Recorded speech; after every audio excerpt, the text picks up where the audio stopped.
Well, I think one of the reasons I got the role is I'm actually a Westinghouse expert. I know I've been studying and researching Westinghouse for decades now. They were going to some other actors, but I said, look, they will pale in comparison to my knowledge of George Westinghouse.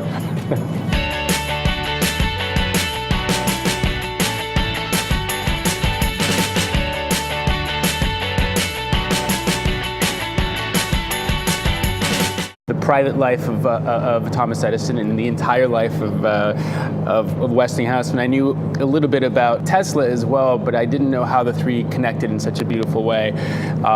So that was very educational for me too.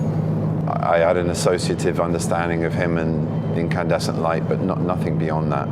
So the script was the first sort of knowledge, I guess, and then researching deeper, asking Michael Mitnick, our wonderful writer, as many questions as I could, and that man's lived and breathed this subject for many years now, and Alfonso, and the usual way of it in books and research, but just trying to find nuggets of truth to the personal, like Alfonso was saying, behind the sort of manufactured image and the manufactured brand of the man.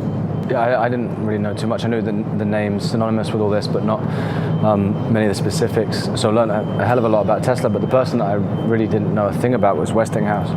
And that was a huge curveball and surprise to the whole era and the developments of all this technology for me. I'm so full of ideas, it will take me 12 lifetimes to execute it.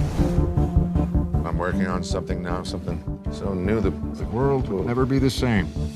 There are recordings of him, but as an old man, and you know, maybe the pitch is slightly up from that, but also even the younger version of him with the famous first ever recording on the phonograph saying, you know, the nursery, I'm Mary had a little lamb, this feast was white as snow. So I had two samples, I guess, to work with, but we wanted to create something that worked in the environment that he's in this film, not shouting into the funnel of a phonograph. What can I say? I had these are iconic characters, but you wanted it to feel real, and you wanted them to feel modern and strong. And the couples, designing these couples and how they would work together, and you know how the five work together in the film, because you're constantly going into different storylines and coming back and moving forward in time and coming back. So it wasn't a struggle, because basically everyone I wanted was lucky. I was lucky enough that they wanted the role as well and wanted to work with me. So I was very humbled by that. Mr. Edison, if you say something about me or my company again, I would ask that you tell the truth. Watching him do so much with so little, that's a hell of a thing to try and take home and learn from. This guy's good too. And the thing is,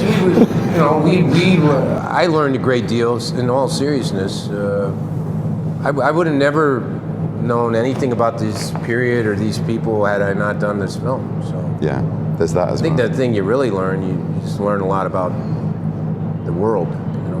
Because I didn't do so well in school, but I've learned a lot working on projects about things I wouldn't have known anything about.